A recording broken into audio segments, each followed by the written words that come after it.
Bienvenue sur ce plateau spécial délocalisé à Lambaréné, précisément au Sermel. Nous revenons sur l'atelier national de validation sur la recherche scientifique et l'innovation technologique.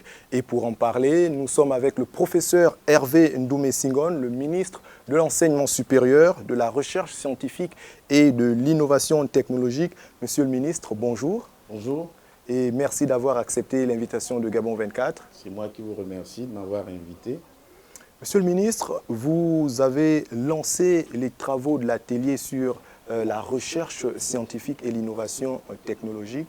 D'entrée de jeu, quel est l'état de la recherche au Gabon? Bien, je vous remercie à nouveau pour l'invitation. Je voudrais dire que cet atelier, nous le lançons à un moment particulier.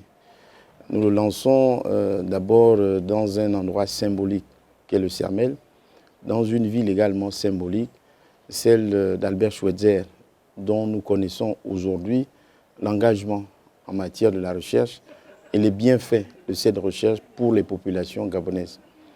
Nous lançons cet atelier de la recherche scientifique à un moment symbolique parce qu'il y a seulement 24 heures, le président de la République, chef de l'État, a fait la pose de la pierre du centre universitaire provincial de Lambaréné, du Moine-Ogooué, qui est un nouvel espace universitaire de formation et de recherche, pourquoi pas, orienté vers les métiers du numérique ou avec le numérique, mais également au-delà du numérique pour offrir des formations diverses à nos jeunes bacheliers, que je voudrais féliciter au passage. Et donc, vous m'interrogez sur l'état de la recherche oui, au parce Gabon. que, monsieur le ministre, le chef de l'État, effectivement, vient de poser cette première pierre. Il va s'écouler un certain temps avant, effectivement, que cette université soit pleinement opérationnelle. Mais d'ores et déjà, vous avez pris le soin de réunir plusieurs acteurs du monde de la recherche. Quel est l'état de lieu qu'on peut en faire aujourd'hui? Notre recherche scientifique au Gabon aujourd'hui est dans une situation, je dirais, mitigée. Mitigée parce qu'il y a effectivement une production de recherche. La preuve, c'est que nous sommes au CERMEL, qui est une institution internationale et nationale, je dirais, de recherche, qui s'intéresse au domaine de la santé et qui a produit un certain nombre de résultats à travers notamment certaines molécules que nous utilisons aujourd'hui pour soigner la malaria, le paludisme, à travers certaines molécules qui sont aujourd'hui utilisées pour soigner des virus tels qu'Ebola. Donc on a là une institution de recherche qui a produit. C'est également la même chose pour le Centre international de recherche médicale de Franceville. Mais lorsque je dis mitigé, c'est parce qu'au-delà de ces résultats, on a encore le sentiment que la recherche scientifique n'impacte pas suffisamment les besoins de développement de notre pays. Du moins, il n'en répond pas suffisamment. Voilà pourquoi il est nécessaire d'aller beaucoup plus loin. Monsieur le ministre, est-ce qu'on parlerait d'une réorientation stratégique vers les besoins de développement? C'est précisément cela. Le but du jeu, réunir l'ensemble des chercheurs qui relèvent du domaine de la santé, de l'économie, de l'environnement ou des sciences sociales, c'est pour que nous nous interrogions sur la manière de mieux organiser la recherche pour qu'elle soit plus impactante, afin qu'on sorte de ce sentiment que la recherche scientifique n'est pas présente, n'est pas visible. Qu'il y a des productions, mais qui ne sont pas forcément exploitées. Qui ne sont pas exploitées, et que le pan valorisation qui vise effectivement à exploiter ces connaissances pour en faire des produits ou des services que nous utilisons au quotidien, que ce pan soit davantage valorisé. Je vais prendre deux exemples. Je vais prendre l'exemple de l'agriculture. Aujourd'hui, il faut le reconnaître, il est difficile de semer l'équivalent d'un hectare de manioc avec des semences standards. Mais pour y arriver, il faut qu'en amont, des chercheurs dans ce domaine arrivent à identifier la typologie de manioc, la typologie de spéculation qui permettent qu'on produise le manioc à grande échelle. Là, c'est important que les chercheurs interviennent à ce niveau. Nous avons le niveau de la santé sur lequel, au-delà des recherches qui sont faites, il y a également d'autres besoins qui ne sont pas couverts à ce jour.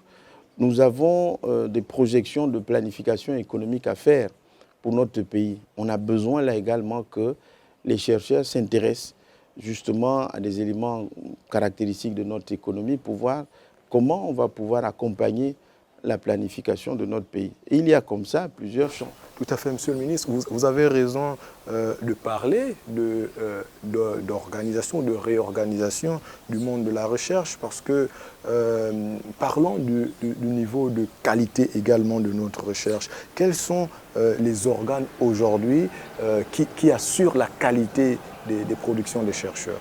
Alors déjà, les organes qui produisent la recherche sont d'une part les centres de recherche qui existent comme établissement public. Nous avons le CNRS avec plusieurs institutions de recherche. Nous avons le CIRF, nous avons le CERMEL.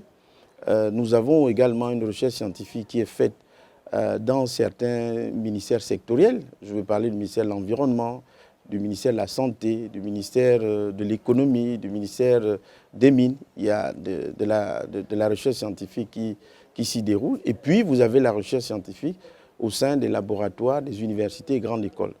Et donc, tous ces acteurs doivent pouvoir travailler en symbiose, doivent pouvoir travailler dans le même sens et s'assurer que les connaissances qu'ils produisent, les résultats auxquels ils aboutissent, soient valorisés pour pouvoir servir les intérêts des Gabonais. En tout cas, satisfaire les besoins exprimés par les populations gabonaises. Il y a également l'économie numérique. On parlait de ce numérique-là également qui favorise, qui permet beaucoup de facilité, mais qui peut également avoir des conséquences néfastes pour les utilisateurs. Est-ce que là également, la recherche va s'orienter dans ce sens pour apporter des solutions? Tout à fait. Les solutions de la recherche aujourd'hui, nous avons besoin de comprendre davantage ce qui relève de l'intelligence artificielle, ce qui relève de l'économie numérique et de l'impact sur la société pour mieux ajuster en fait les politiques publiques et les outils y relatifs. Nous avons besoin de comprendre mieux comment articuler ces nouvelles technologies avec les problématiques d'éducation pour pouvoir aller beaucoup plus loin et plus qualitativement dans l'éducation de nos jeunes. Et donc tout ça fait partie des points sur lesquels les programmes de recherche doivent être définis pour permettre que, enfin, notre pays puisse davantage ou mieux ressentir les produits de la recherche. Autre chose, Monsieur le ministre, vous l'avez dit, nous avons des centres de recherche internationaux qui existent avec la participation effective des chercheurs gabonais, mais il y a également que le financement de la recherche pose parfois problème. Les scientifiques sont parfois confrontés à la difficulté de pouvoir mener leurs travaux de façon optimale. Est-ce que c'est également une occasion de pouvoir définir une stratégie claire sur le financement de la recherche?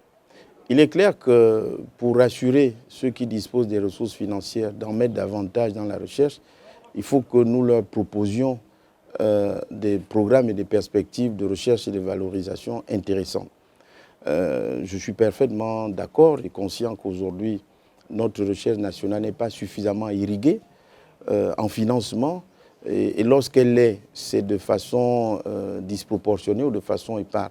Donc nous voulons mettre de la cohérence dans tout cela en permettant, en invitant déjà les acteurs à pouvoir se mettre ensemble pour que ceux qui en savent davantage puissent accompagner les autres.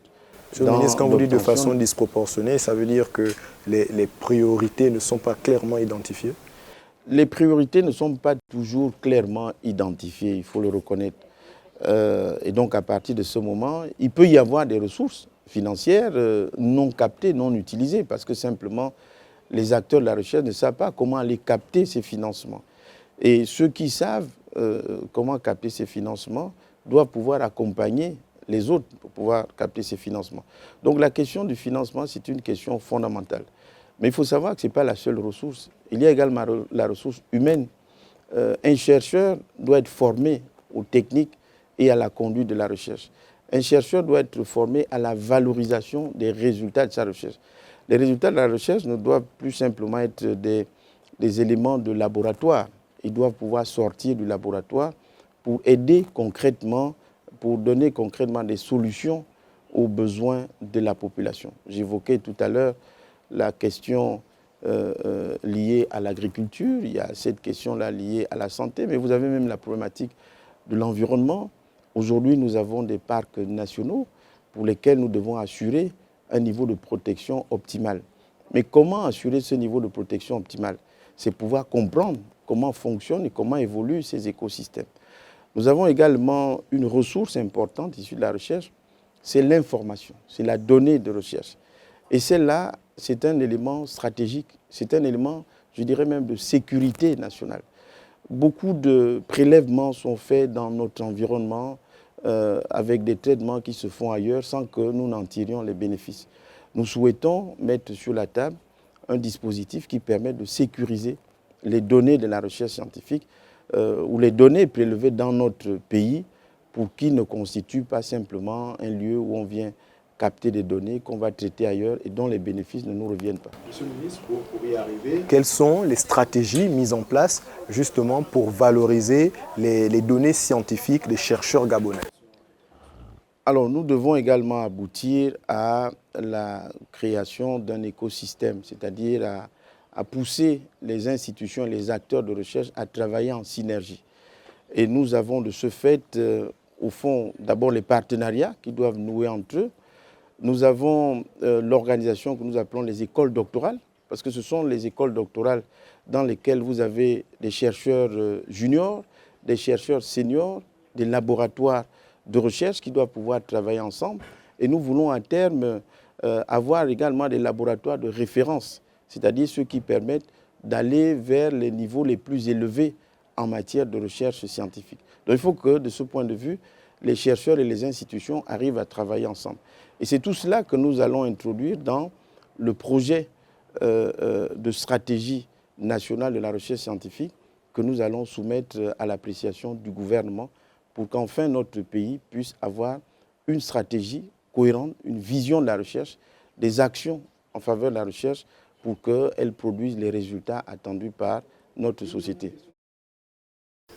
C'est tout pour cet entretien. Je rappelle que nous discutions donc de l'atelier national sur la recherche scientifique et l'innovation technologique. Nous étions en compagnie du professeur Hervé Ndoumé-Senghone, le ministre de l'Enseignement supérieur, de la recherche scientifique et de l'innovation technologique, qui nous entretenait un tout petit peu sur les enjeux de la vision sur 5 ans du nouveau paradigme de la recherche scientifique au Gabon. Je vous dis à très vite sur les antennes de Gabon 24.